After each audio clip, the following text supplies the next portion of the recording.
The search, the weight of expectations. The fluorescent lights of Lincoln High School buzzed overhead like angry wasps, as Marcus Thompson slammed his locker shut with more force than necessary. The metallic clang echoed through the emptying hallway, drawing a few curious glances from passing students. He didn't care. The acceptance letter from Stanford University felt like lead in his backpack, its pristine white paper bearing the weight of everyone else's dreams for his future. Marcus, the voice belonged to his best friend Jake, whose sneakers squeaked against the polished floor as he jogged to catch up. "Dude, you look like someone just told you Christmas was canceled. What's eating you?" Marcus adjusted the straps of his backpack, feeling the letter crinkle against his textbooks. "Nothing, man. Just tired." But it wasn't nothing, and Jake knew it. They'd been friends since middle school, bonding over their shared love of basketball and their mutual disdain for Miss Paterson's chemistry class. Jake could read Marcus like an open book, and right now that book was screaming distress. "Come on," Jake pressed, falling into step beside him as they headed toward the parking lot. "Talk to me. Is it the Stanford thing again?" Marcus stopped walking. Around them, the usual chaos of after-school life continued. Students rushing to catch buses, teachers heading to their cars with arms full of papers to grade, the distant sound of the marching band practicing on the field. But for Marcus, everything felt muted, like he was watching life through thick glass. "Everyone keeps congratulating me," he said finally. "My parents, my teachers, random people at church. They all act like I've won the lottery or something." "Haven't you?" Jake asked, genuinely confused. "Stanford, man. That's huge." Marcus resumed walking, his pace slower now. "Yeah, but what if I don't want huge? What if I just want, I don't know, normal?" The question hung in the air between them as they reached Jake's beat-up Honda Civic. The car had seen better days. The paint was faded, there was a crack in the windshield, and the muffler made sounds that suggested it was held together by prayer and duct tape. But it was freedom on four wheels, and right now freedom was exactly what Marcus craved. "Want to drive around for a bit?" Jake offered, reading his friend's mood perfectly. Marcus nodded gratefully and climbed into the passenger seat. As Jake started the engine, which took 3 tries and a few choice words, Marcus pulled out his phone and saw 17 missed calls from his mother. He turned it off without listening to the voicemail. They drove in comfortable silence through the familiar streets of their suburban neighborhood, past the elementary school where they'd first met, past the park where they'd spent countless summer afternoons, past the corner store where old Miss Chen always asked about their grades and their futures. Everything looked the same, but somehow felt different, like Marcus was seeing it all through new eyes. "Remember when we were kids?" Jake said suddenly.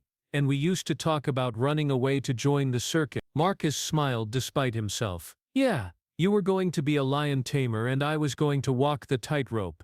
"Simpler times," Jake mused, turning onto a side street that led toward the outskirts of town, "when the biggest decision we had to make was whether to have chocolate or vanilla ice cream. Now everyone expects me to have my whole life figured out," Marcus said, staring out the window at the passing houses. "College, career, marriage, kids, retirement. Like there's this predetermined path I'm supposed to follow, and if I deviate from it even a little bit I'm somehow failing." Jake was quiet for a moment, considering his words carefully. "You know, my cousin Danny felt the same way when he got into MIT, said the pressure was suffocating him." "What did he do?" "Well," Jake said, his voice taking on a cautious tone, "he found ways to cope, to take the edge off, you know." Marcus turned to look at his friend. There was something in Jake's voice, a subtle shift that suggested they were entering new territory. "What kind of way?" Jake pulled into an empty parking lot behind an abandoned strip mall. The sun was setting,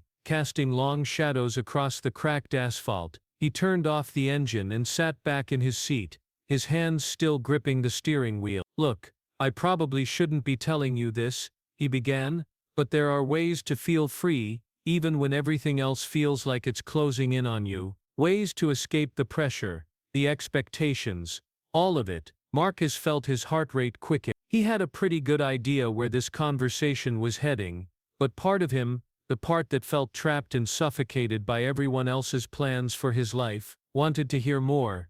Danny introduced me to some people, Jake continued. Good people, who understand what it's like to feel trapped. They showed me that there are alternatives, ways to find peace when everything else is chaos. The parking lot was empty except for a few scattered pieces of trash that danced in the evening breeze. In the distance, Marcus could see the lights of the city beginning to twinkle as darkness approached. It all felt very far away from the world of college applications and parental expectations. What kind of alternatives? Marcus asked, though he was pretty sure he already knew the answer. Jake reached into his glove compartment and pulled out a small plastic bag containing what looked like pills. These help, he said simply. They make everything quieter. All the noise in your head, all the pressure, it just fades away for a while. Marcus stared at the bag, his mind racing. He'd always been the good kid, honor roll student, star athlete, regular church attendee. He'd never even tried alcohol, let alone drugs. But sitting there in that empty parking lot,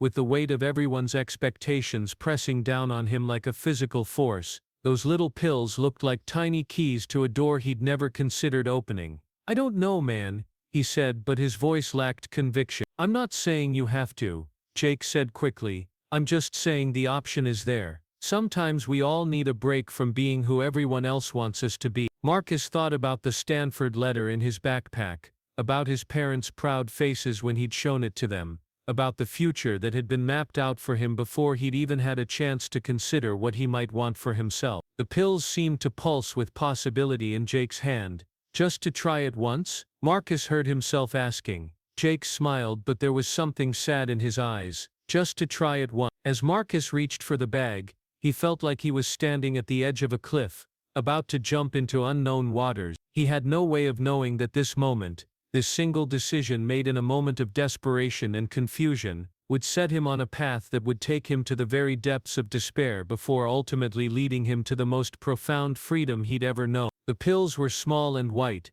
innocuous-looking things that seemed incapable of changing anything, let alone everything. But as Marcus swallowed one with a sip of warm Coke from Jake's cup holder, he felt the first stirrings of what he thought was liberation. He had no idea he was actually taking his first step into a prison of his own making. 3 months later, Marcus barely recognized the person staring back at him from his bedroom mirror. The Stanford acceptance letter still sat on his desk, but now it was buried under empty pill bottles, crumpled fast food wrappers, and homework assignments he'd started but never finished. His parents had stopped asking about college preparation, their proud smiles replaced by worried frowns and hushed conversations behind closed doors. The pills had worked, at first. That initial high had been everything Jake had promised, a warm floating sensation that made all his problems seem distant and manageable. The pressure from his parents, the weight of expectations, the fear of the future,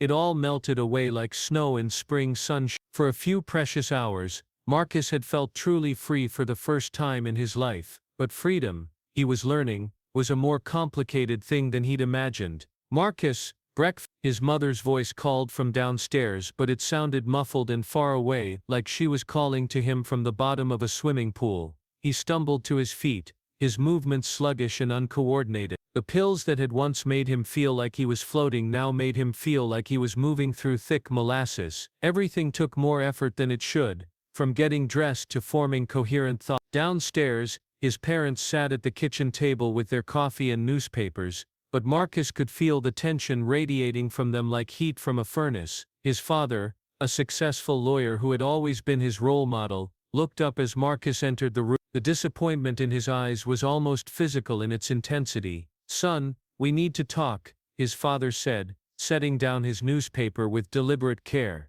Marcus's mother, a high school principal who had dedicated her life to helping young people succeed, looked like she'd been crying. Her usually perfect makeup was slightly smudged, and her hands shook slightly as she lifted her coffee cup to her lips. "Your grades came in yesterday," she said quietly. "Marcus, what's happening to you?" Marcus slumped into a chair, his head feeling too heavy for his neck. The report card sat on the table between them like an accusation, a string of C's and D's where A's and B's used to live. He knew he should feel something about it: shame, regret, determination to do better, But the pills had wrapped his emotions in cotton, making everything feel distant and unreal. "I'm fine," he mumbled, reaching for a piece of toast he didn't really want. "You're not fine," his father said, his voice tight with controlled emotion. "Look at yourself, Marcus. When's the last time you showered? When's the last time you came home before midnight? When's the last time you looked us in the eye when you spoke to us?" The questions hung in the air like smoke, and Marcus found he couldn't answer any of them. Time had become fluid lately, days blending into nights in a haze of artificial euphoria and crushing calm down. He'd started taking more pills to avoid the crashes, then more to achieve the same high, then more just to feel normal. "We're worried about you," his mother said, reaching across the table to touch his hand. Her skin felt cold against his, or maybe his was just unusually warm. "We think you might need help." The word help sent a spike of panic through the pharmaceutical fog in Marcus's brain. Help meant doctors, meant questions he couldn't answer, meant the possibility of losing access to the only thing that made life bearable anymore. "I said I'm fine," he repeated, pulling his hand away and standing up too quickly. The room spun slightly, and he had to grip the back of his chair to steady himself. His phone buzzed with a text from Jake. "Meet me at the usual spot. Got something new to try." The message felt like a lifeline thrown to a drowning man. Whatever Jake had, it would be better than sitting here being interrogated by his parents, better than facing the disappointment in their eyes, better than confronting the growing realization that his life was spiraling out of control. "I have to go," Marcus said, already heading for the door. "Marcus, wait," his mother called, but he was already gone, the front door slamming behind him with a finality that seemed to echo through the morning air. The walk to meet Jake took him through the same neighborhood streets he'd known all his life, but everything looked different now. The houses seemed smaller, shabbier somehow. The people he passed on the sidewalk looked at him with expressions he couldn't quite read. Was that pity, fear, disgust? He pulled his hood up and walked faster, eager to reach the sanctuary of Jake's car. Jake was waiting in the parking lot behind the old movie theater, but he wasn't alone. Two other guys sat in the back seat, Danny, Jake's cousin, who had first introduced them to this world, and someone Marcus didn't recognize, a thin guy with hollow eyes and nervous hands.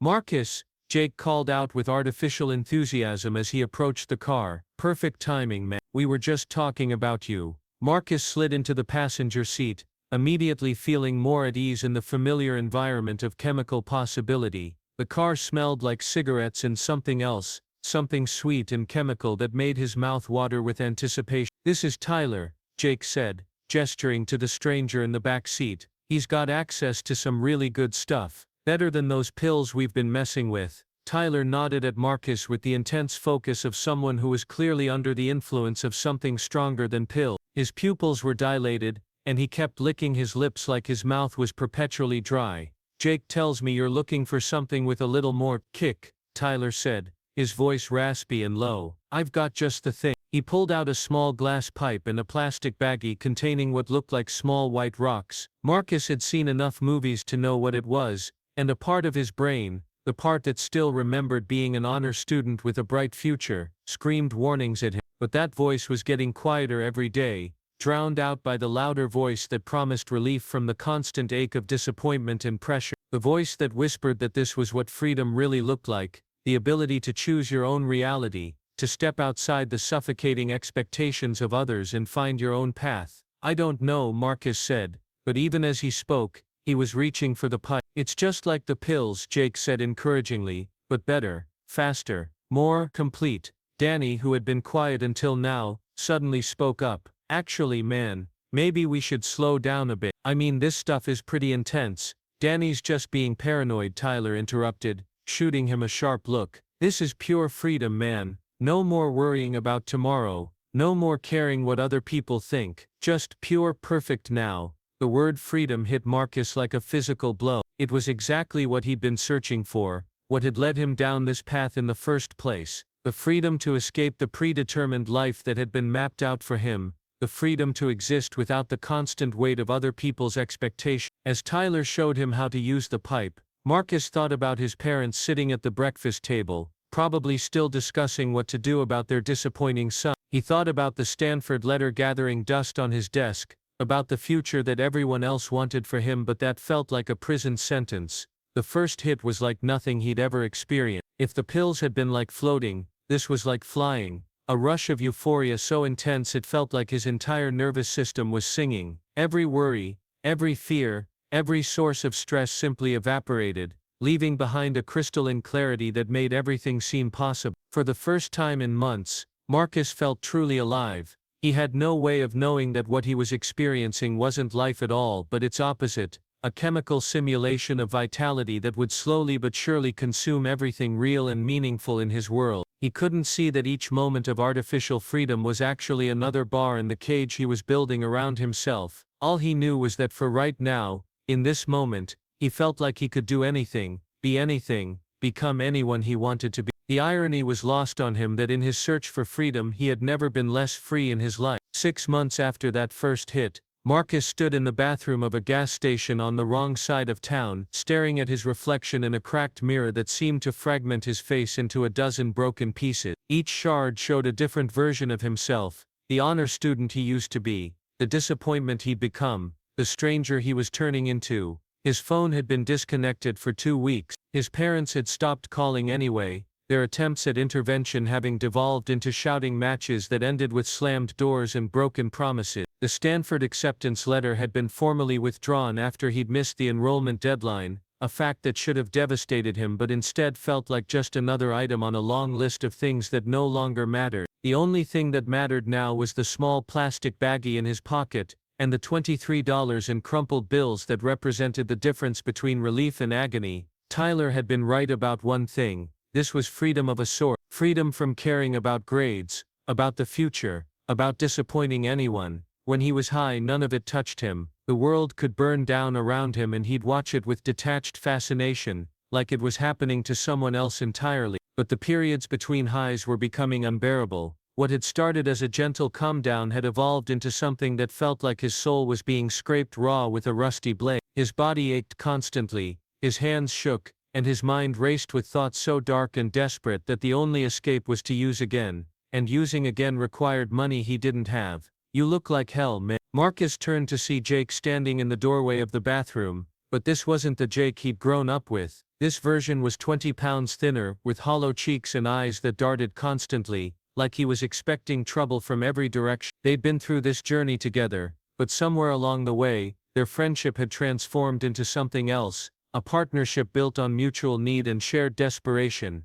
"Thanks for the pep talk," Marcus muttered, splashing cold water on his face. The fluorescent light above the mirror flickered intermittently, casting everything in a sickly, unstable glow. "Tyler's got a job for us," Jake said, lowering his voice even though they were alone. "Easy money, in and out, no big deal." Marcus dried his face with a paper towel that felt like sandpaper against his skin. He knew what kind of jobs Tyler offered, and none of them were the kind of thing the old Marcus would have even considered. But the old Marcus was a luxury he could no longer afford. "What kind of job?" he asked, though he was pretty sure he already knew the answer. "Delivery," Jake said with the kind of forced casualness that suggested it was anything but casual. "Some rich kids up in Westfield want party supplies for the weekend. Tyler says it's worth $500 each. $500. It was more money than Marcus had seen in weeks, enough to keep the withdrawal at bay for days, maybe even a week if he was careful. The rational part of his brain, the part that was getting smaller and quieter every day, knew that this was a line he shouldn't cross. But rationality was a luxury for people who had choices, and Marcus was rapidly running out of those. "When?" he heard himself asking. Jake's relief was visible. "Tonight. Tyler's got everything set up. We just drive to the location, make the exchange, and drive back." Nothing about their lives was simple anymore, but Marcus nodded anyway. They left the gas station together, walking past the clerk who watched them with the kind of suspicious attention reserved for people who looked like they might steal something. Outside, the late afternoon sun felt harsh against Marcus's skin, like his body had forgotten how to process natural light. Tyler was waiting for them in a different car this time, a black sedan with tinted windows that looked expensive and out of place in this neighborhood. He handed Jake a backpack without ceremony, his movements quick and efficient. "Westfield Academy, parking lot behind the gymnasium," he said, his voice all business. "Look for a red BMW. Kid's name is Brandon, but don't use names, just make the exchange and get out." Marcus stared at the backpack, knowing that whatever was inside represented another step away from any possibility of returning to his old life. but his old life felt like something that had happened to someone else anyway, a story he'd heard once but couldn't quite remember the ending to. The drive to Westfield took them through neighborhoods that grew progressively nicer, the houses getting larger and the lawns more manicured with each passing mile. It was like traveling backward through Marcus's own life, from the decay and desperation of where he was now to the comfortable suburban prosperity he'd grown up in, and somehow lost along the way. Westfield Academy was the kind of private school that Marcus had once considered attending, back when his future seemed bright and his options unlimited. The campus was beautiful in the way that money could make things beautiful, perfectly maintained grounds, impressive brick buildings, students who moved with the confidence that came from knowing the world was designed to accommodate them. There, Jake said, pointing to a red BMW parked exactly where Tyler had said it would be. The kid who got out of the car looked like he could have been Marcus 2 years ago, clean-cut, well-dressed, carrying himself with the easy confidence of someone who had never had to worry about where his next meal was coming from. The irony wasn't lost on Marcus that he was now the person parents warned their kids about. The exchange took less than 30 seconds, money for product, no words exchanged beyond a nervous nod from the kid and a muttered thanks that sounded more like an apology. As they drove away, Marcus felt the weight of the cash in his pocket like a physical presence, but instead of relief, he felt something else, a hollowness that seemed to grow larger with each choice that took him further from who he used to be. Jake said, his voice bright with artificial enthusiasm, "Easy money, we should do this more often." Marcus nodded, but he was thinking about the kid in the BMW, wondering if this was how his own journey had started, with someone like Tyler finding someone like Jake to make a delivery to someone like who Marcus used to be. It was a cycle, he realized, each person passing their pain down the line like a virus, spreading the same desperate search for freedom that had brought him to this moment. That night, as he sat in an abandoned house that had become their regular hangout spot, the money already converted into temporary relief, Marcus found himself thinking about a conversation he'd had with his youth pastor years ago. Pastor David had talked about freedom, real freedom, and how it wasn't the absence of rules or consequences, but the presence of purpose and meaning. At the time it had sounded like the kind of thing adults said to keep kids in line. But sitting there in the darkness, surrounded by the debris of his choices, Marcus wondered if maybe he'd been searching for freedom in all the wrong places. The thought was quickly drowned out by the chemical tide washing through his system, but somewhere in the depths of his consciousness, a small voice whispered that maybe there was another way to be free. He wasn't ready to listen to that voice yet, but it was there, waiting patiently in the darkness for the moment when he would finally be desperate enough to hear it. The abandoned warehouse smelled like rust, decay and broken dreams. Marcus had been living there for 3 weeks, ever since his parents had finally changed the locks and his friends had stopped returning his calls. The concrete floor was cold against his back as he stared up at the ceiling, watching water stains spread across the metal beams like dark clouds promising a storm that would never come. His body was a map of his choices now. Track marks on his arms told the story of veins that had collapsed and healed and collapsed again, while his ribs showed through skin that had forgotten what regular meals felt like. The mirror in the gas station bathroom had been kind compared to the reflection he caught sometimes in puddles of rainwater, a ghost wearing his face, a stranger inhabiting his body. Jake was gone. Not dead, as far as Marcus knew, but gone in the way that people disappeared when the drugs took more than they could give back. One day he'd been there, talking about getting clean and starting over, and the next day his spot on the warehouse floor was empty, leaving behind only a dirty sleeping bag and a note that said "I'm sorry" in handwriting that shook like an old man's. Tyler was gone too, but in a different way. The police had found him in a hotel room downtown, and the news report had used words like overdose and tragic waste of potential that made Marcus laugh bitterly. Potential was for people who still had choices, and Marcus was learning that choices were a luxury that disappeared one decision at a time. The money from their last job had run out days ago, and Marcus had sold everything he owned that had any value: his phone, his watch, even the class ring his parents had given him for graduation. Now he sat in the darkness with nothing but the clothes on his back and a hunger that went deeper than food, deeper than drugs, deeper than anything he'd ever experienced. He was dying, not quickly, not dramatically, but slowly and quietly, like a plant that had been moved too far from the sun. Each day he felt a little less human, a little more like a collection of needs and impulses that used to be a person. The freedom he'd been searching for had turned out to be the freedom to lose everything that had ever mattered to him. A sound from outside made him sit up, footsteps on gravel, moving with purpose rather than the aimless shuffle of other lost souls who sometimes wandered through the area. Marcus tensed, ready to run if necessary. In his world, unexpected visitors usually meant trouble of one kind or another. But the man who appeared in the doorway wasn't a cop or a dealer or another user looking for a place to crash. He was middle-aged, with graying hair and kind eyes, wearing jeans and a simple t-shirt that had seen better days. He carried a backpack and moved with the careful confidence of someone who had been in places like this before. "Hello," the man said simply, his voice carrying no judgment, no fear, no pity, just a basic human acknowledgement that Marcus hadn't heard in longer than he could remember. Marcus scrambled to his feet, his body protesting the sudden movement. "This is private property," he said, though they both knew it was a lie. Nothing about this place was private or property in any meaningful sense. "I know," the man said, stepping further into the warehouse. "I'm David. I run a program for people who are looking for a way out."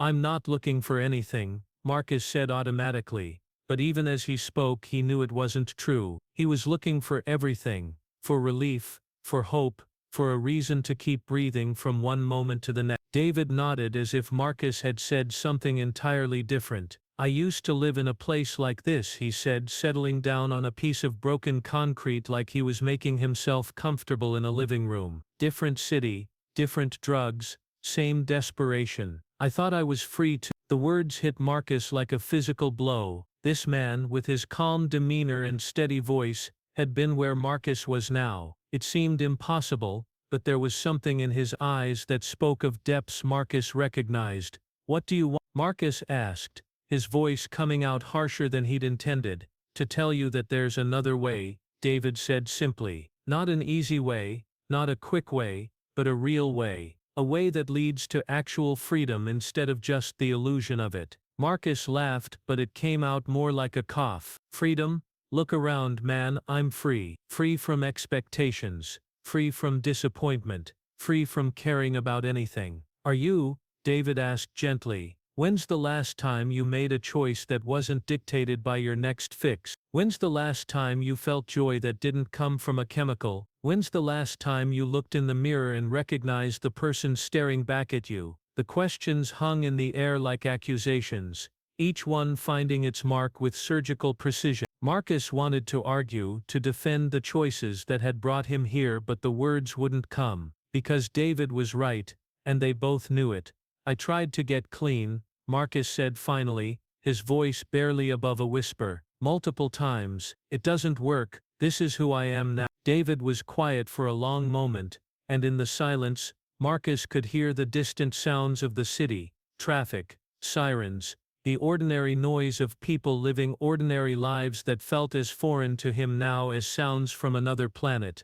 "I used to think the same thing," David said eventually. "I thought I was too far gone, too broken, too lost. I thought I'd made too many wrong choices to ever find my way back to anything good, but I was wrong about what freedom really meant." "What's that supposed to mean?" Marcus asked, though part of him was afraid to hear the answer. David reached into his backpack and pulled out a bottle of water, offering it to Marcus. The simple gesture, clean water, freely given, no strings attached, was so unexpected that Marcus found himself accepting it without thinking. "I thought freedom meant being able to do whatever I wanted without consequences," David continued. "But real freedom isn't the absence of boundaries, it's the presence of purpose. It's knowing who you were created to be and having the power to become that person." Marcus drank the water slowly, feeling it wash away some of the dust and bitterness that had coated his throat. "Created by who?" he asked, though he suspected he already knew where this conversation was heading.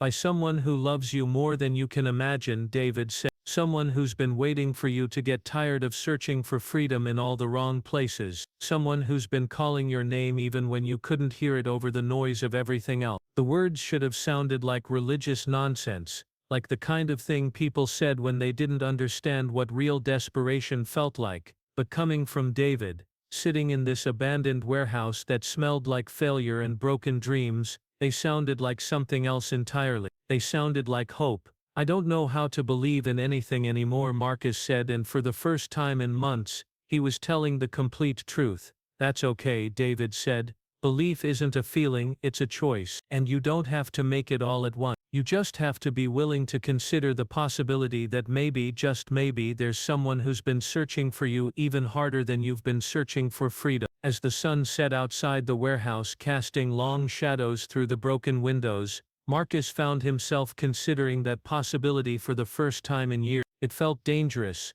like hoping for something that might not exist, but it also felt like the first real choice he'd had in longer than he could remember. Maybe freedom wasn't something you found in a pill or a pipe or a needle. Maybe it was something you found in surrender, not to the chemicals that promised relief but to the love that promised redemption. It was a terrifying thought, but as Marcus sat there in the darkness with David's words echoing in his mind, he realized that he was finally ready to be terrified of the right things. The rehabilitation center looked nothing like what Marcus had expected. Instead of sterile white walls and institutional furniture, he found himself in a place that felt more like a home: warm colors, comfortable seating, and windows that let in actual sunlight. It had been so long since he'd been in a place designed for healing rather than hiding that he almost didn't know how to respond to it. David had driven him there 3 days after their conversation in the warehouse, after Marcus had spent 72 hours thinking about what real freedom might look like. The withdrawal had been brutal,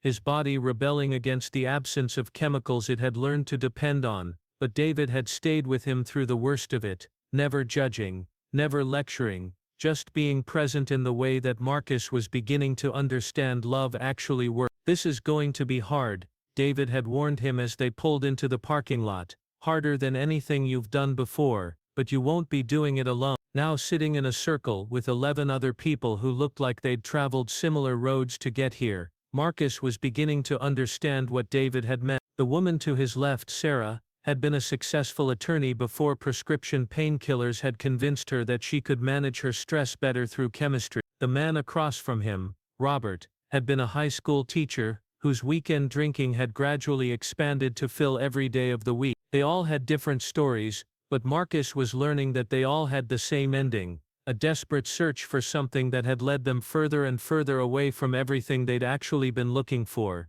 Marcus, said Elena Rodriguez, the counselor who led their group sessions, "You've been here for 2 weeks now. How are you feeling about the work we're doing?" Marcus shifted in his chair, still uncomfortable with being the center of attention. In his old life, attention had meant expectations and pressure. In his drug life, attention had meant danger and consequences. But here attention felt different, like genuine interest rather than judgment. "It's different than I expected," he said carefully. "I thought this would be about just stopping you, but it seems like it's about everything else too." Dr. Rodriguez nodded encouragingly. "What do you mean by everything else?" Marcus looked around the circle, seeing faces that reflected his own journey back towards something resembling humanity. "Like why I started using in the first place, what I was really looking for, what freedom actually means, and what have you discovered about that?" she asked. It was a question Marcus had been wrestling with since his first day here. In the quiet moments between group sessions and individual therapy, when his mind was clear enough to think beyond the next high, he'd been forced to confront some uncomfortable truths about himself and his choices. "I think I was looking for freedom from responsibility," he said slowly. "From other people's expectations, from the pressure to be perfect, from having to make decisions about my future. But what I found was freedom from everything good too, from relationships, from purpose, from hope." Sarah nodded knowingly. "I used to think that if I could just numb the pain enough, I'd be free from it. But numbness isn't freedom, it's just another kind of prison. The thing is," Marcus continued, feeling his way through thoughts that were still forming, "I think I was looking for something the freedom I felt when I was high, it wasn't completely fake, there was something true about it, something I was actually supposed to have. I just found a counterfeit version instead of the real thing." Dr. Rodriguez leaned forward slightly. "What do you think the real thing might look like?" Before Marcus could answer, Robert spoke up. "For me, it's been about finding out who I actually am underneath all the roles I was trying to play: husband, father, teacher. I was so busy trying to be what everyone else needed, that I forgot to figure out what God created me to be. The mention of God still made Marcus slightly uncomfortable, but not in the way it once had. In his old life, God had been a distant figure associated with rules and judgment. In his drug life, God had been irrelevant, a concept for people who hadn't discovered better ways to cope with reality. But here in this place where broken people were slowly being put back together, God was beginning to seem like something else entirely. David told me something when I was at my lowest point, Marcus. He said that real freedom isn't the absence of boundaries, it's the presence of purpose. I'm starting to think he might have been right. What kind of purpose? Dr. Rodriguez asked. Marcus was quiet for a moment, thinking about the question that had been haunting him for weeks. In the warehouse, he'd been a ghost, a shadow of a person going through the motions of existence without any real reason to continue. Here he was beginning to remember what it felt like to be human again, to have thoughts and feelings and hopes that extended beyond the next few hours. I don't know yet, he admitted, but I think it has something to do with helping other people find their way out of the same darkness I was in, like David did for me. The group was quiet for a moment, and Marcus could feel something shifting in the room, a recognition that went deeper than words. They all knew what it was like to be lost, and they were all learning what it might mean to be found. After the session, Marcus walked out to the garden behind the center, a small space filled with flowers and vegetables that the residents tended as part of their therapy. He'd never been much of a gardener, but there was something about watching things grow that felt like hope made visible. David was waiting for him on a bench near the tomato plants, reading a worn paperback book that looked like it had been through several owners. How was group today? David asked, closing the book and setting it aside. Good, Marcus said, settling onto the bench beside him. Hard, but good. I think I'm starting to understand some things. Like what? Marcus watched a butterfly land on a nearby flower, its wings catching the afternoon sunlight. Like maybe the reason I couldn't find freedom in drugs is because I was looking for something that can only come from God. David smiled, but it wasn't the triumphant smile of someone who had been proven right. It was the gentle smile of someone who had walked the same path and knew how difficult each step could be. What made you realize that? He asked. I was thinking about what you said in the warehouse, Marcus replied, about being created by someone who loves me, and I realized that if that's true, if I was actually made for a purpose, then trying to escape that purpose would never really work. It would just make me feel more lost. David nodded. The thing about God's love, he said, is that it's not like human love. It doesn't depend on your performance, or your potential, or your ability to meet expectations. It's just there,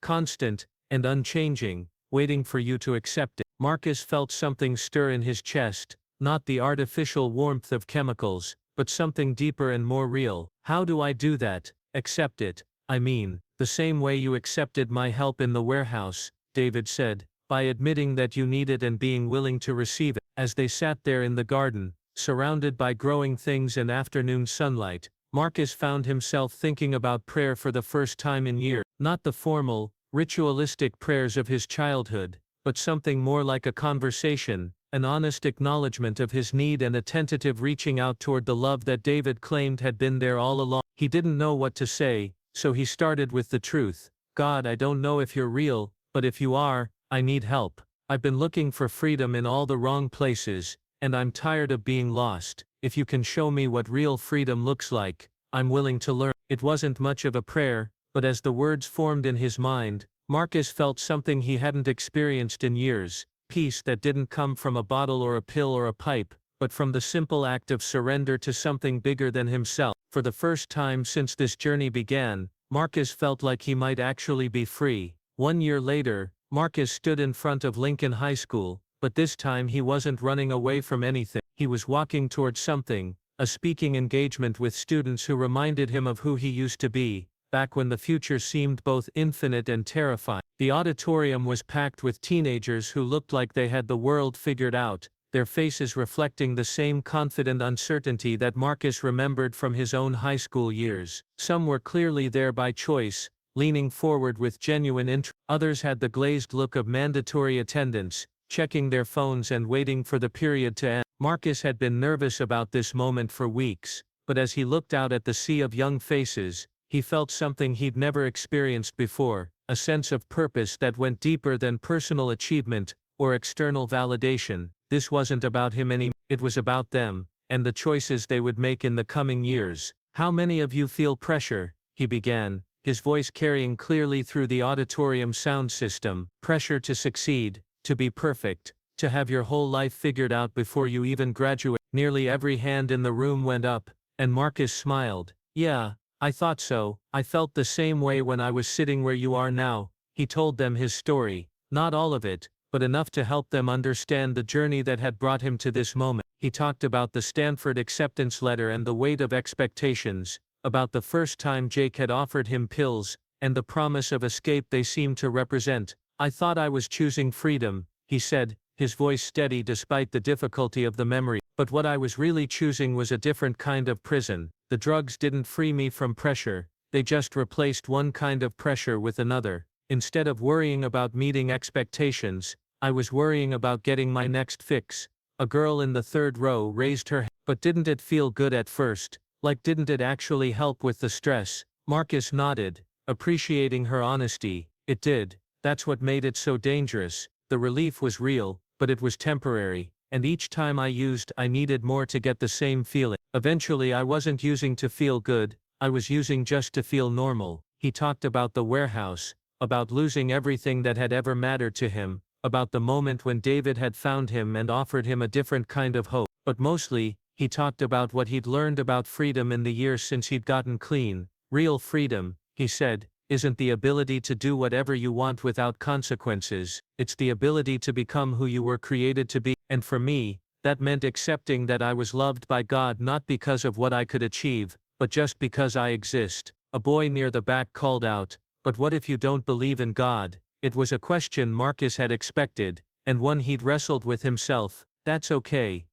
Belief isn't something you can force, but I'd encourage you to consider the possibility that maybe the pressure you feel, the sense that you're supposed to be something more than you are right now, maybe that's actually pointing you towards something real. Maybe you feel that way because you were designed for purpose, not just success. After his talk, several students approached him with questions, and Marcus was struck by how similar their struggles were to his own. The details were different. Some were dealing with academic pressure, others with family expectations, still others with social anxiety or depression, but underneath it all was the same desperate search for identity and meaning that had driven him to drugs in the first place. "What do you do now?" asked a girl who introduced herself as Emma. "Like, for work?" Marcus smiled. "I work at the rehabilitation center, where I got clean. I help other people who are trying to find their way out of the same darkness I was, and I speak at schools like this one, trying to help people understand that there are better ways to deal with pressure than the ways I chose."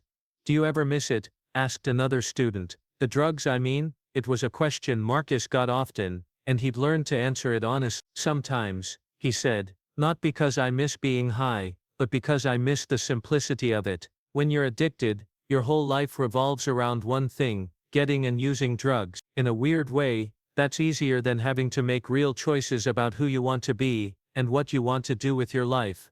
"But you said you're free now," Emma pointed out. "What does that actually mean?" Marcus thought about the question as he looked around at these young faces, so full of potential and possibility. "It means I get to choose my responses instead of just reacting to my circumstances," he said finally. "It means I can look in the mirror and recognize the person staring back at me. It means I have relationships based on truth instead of need, and it means I have hope for tomorrow instead of just trying to survive today." As the students filed out of the auditorium, Marcus felt a familiar presence beside him. David had been there for the talk, sitting in the back row like he always did when Marcus spoke publicly. "How do you think it went?" Marcus asked. "I think you planted some seeds," David replied. "That's all any of us can do, plant seeds and trust God to make them grow." They walked out of the school together, past the lockers and classrooms, where Marcus had once felt so trapped by other people's expectations. Now, walking these same halls as a free man, he marveled at how different everything looked when viewed through the lens of purpose rather than pressure. "David," Marcus said as they reached the parking lot, "I never thanked you properly for what you did for me in that warehouse." David shook his head. "You don't need to thank me. I was just passing along what someone else gave to me when I was where you." "That's how it works. We receive grace, and then we give it away. As Marcus drove home to the small apartment he shared with 2 other men from the rehabilitation program, he thought about the students he'd spoken to that day. Some of them would remember his words and make different choices because of them, others would forget by tomorrow and continue down whatever path they were already on, but a few, maybe just 1 or 2, would hear something in his story that resonated with their own search for freedom. They would begin to understand that the pressure they felt wasn't something to escape from, but something to transform. They would learn, as Marcus had learned, that real freedom came not from avoiding responsibility, but from embracing the right kind of responsibility, the responsibility to become who they were created to be. That night, as Marcus knelt beside his bed for his evening prayers, he thought about the journey that had brought him to this moment. The warehouse seemed like a lifetime ago, but he could still remember the desperation he'd felt there, the sense that he was too far gone to ever find his way back to anything good. "Thank you," he whispered into the darkness. "Thank you for not giving up on me when I gave up on myself. Thank you for showing me that the freedom I was looking for was in you all along." Outside his window, the city hummed with the sounds of people living their lives, some searching, some lost, some found. Marcus knew that tomorrow would bring new challenges, new opportunities to choose freedom over bondage, purpose over pressure, love over fear, but tonight he was simply grateful to be alive, to be clean, to be free in the truest sense of the word. He had learned that the search for drugs had indeed been a search for Jesus, not because drugs led to God, but because the longing that drove people to drugs was the same longing that could only be satisfied by divine love. The search was over, the finding had begun, and in that finding, Marcus had discovered that true freedom wasn't the absence of boundaries, but the presence of love, love that accepted him as he was while empowering him to become who he was meant to be. It was, he realized, what he'd been looking for all along. "For you were called to freedom, brothers. Only do not use your freedom as an opportunity for the flesh, but through love serve one another." Galatians